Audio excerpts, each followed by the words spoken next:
Is there a truly reality out there that humans could really know?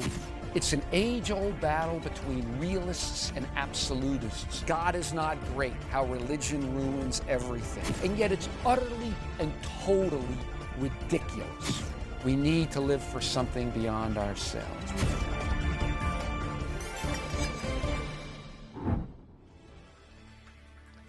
You know, it's hard to guess the amount of money, the billions spent on things to make us look better.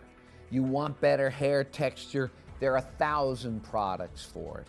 You want better hair color, there are 1,000 products for it. You want better skin, there are 1,000 products for it. You know, the whole advertising world functions on the simple idea. It has to make you think you're missing something in life. There's something that you need, and that product will help fulfill that need. Because one of our greatest fears is fears of rejection. I mean, who hasn't in their own life experienced sense of rejection, a sense of alienation? You know, there's a story that I read in the paper a while back that really brought this home, that was powerful to me. There was a small party in a big city somewhere.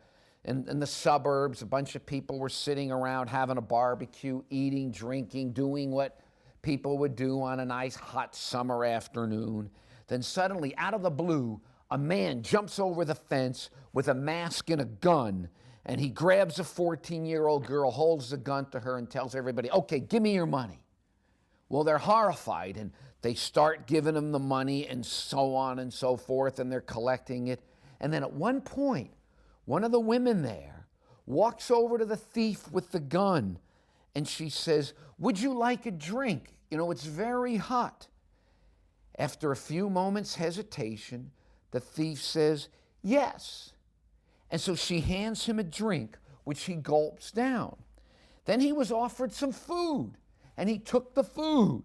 And at one point, while eating, he actually slipped the gun in his pants. After heartily eating and drinking, he looked at the people and said, "You know, I think I came to the wrong house." Then, to everyone's astonishment, he looks at him and says, "Can I have a hug?"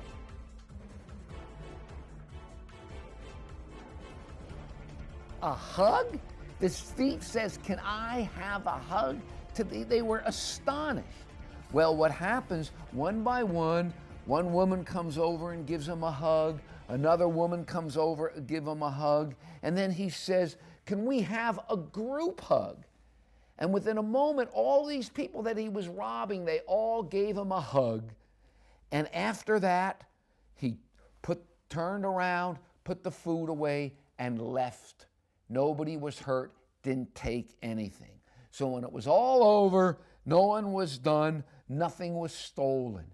Instead, some outcast, somebody who was a criminal, some kind of societal outcast, he had, at least for a few moments, felt a sense of exception. And that story made the front page of a newspaper in the States, and I think it illustrates an important point. It illustrates a point that as human beings, we all have this desire for acceptance. We want to be loved. We want to be appreciated. We want to be considered important. And yet, we don't always get it, do it? People sometimes disappoint us. I sometimes say to someone, if you're really looking for loyalty and you want affection, get yourself a dog. A dog, because you can be pretty sure a dog is going to be loyal to you. Anybody else, anything else in this life, in this world, you can't really trust it. And see, what makes it harder for us today is that the overarching scientific view of reality has us basically as nothing but highly developed pond scum. You know, we're just evolved by chance with no one or nothing behind it, and we're moving toward a purposeless end. That's the one main point of the whole evolutionary model. See, for years, many people, based on the influence of Aristotle, and I think Aristotle was right, he said that Everybody looked for, they call it a teleos, a purpose. Life had a purpose. Life was moving for a purpose. The camera I'm looking at, that has a purpose. The lights here have a purpose. My finger has a purpose. The air has a purpose. Everything has a purpose, a teleos. Well, modern science comes along, modern evolution comes along and rejects that notion. There is no teleos, there is no purpose, there is no direction, there's nothing other than survival. That's what the Darwinian model tells us. Evolution is a non-directed process. It's not really going anywhere in particular, and we're just here basically on a ride on a road to nowhere. Think of what a difference the few centuries has made. At one point, Isaac Newton, when he was in Cambridge, he talking about his work in nature, and he cried, and he said, "Oh God, I think thy thoughts after thee. I think thy thoughts after thee." Now, you jump ahead a few centuries later. Stephen Hawking sits in the same chair at Cambridge that Isaac Newton had when he was there. And we heard not Newton, "I think thy thoughts after thee, O God." What did Stephen Hawking, what does he say?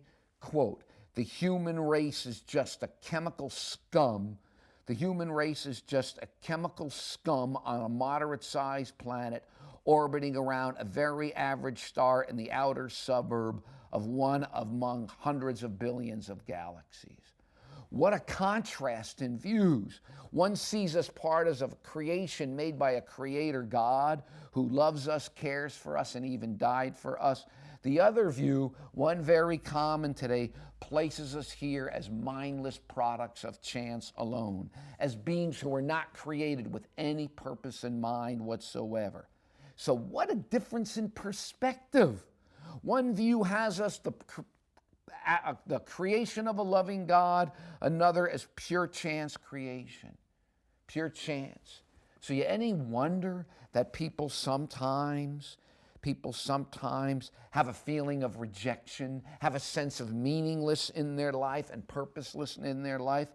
It's not hard to imagine, is it? Let me read you a quote from the Bible, because this gives a completely different perspective. Jesus says in the book of Matthew, "Are not two sparrows sold for a penny? Yet not one of them will fall to the ground apart from the will of your Father. And even the very hairs of your head are all numbered. So don't be afraid. You are worth more than many sparrows." Can you see here the significance, the sense of the importance of the individual?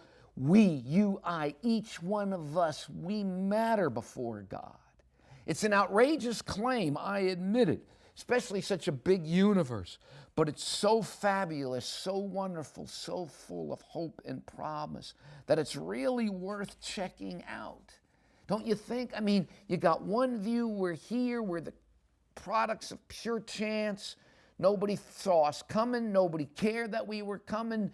Our lives in the scheme of things mean nothing.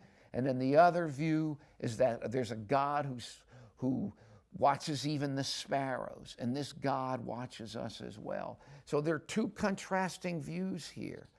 The view which says, we're nothing, we're not created for any purpose, we're just here. And one, this fabulous one, this outrageous claim that there's a God who created us and who loves us as individuals. And I would say, hey, which one do you think is true? And don't you think it's worth, particularly if the second one is true, if the second one is true, there is a God who is watching us, who does care for us. Doesn't it make a lot of sense to seek to maybe find out for yourself if that's true, and to understand what that means and maybe what that God offers you? Certainly something worth thinking about, if nothing else.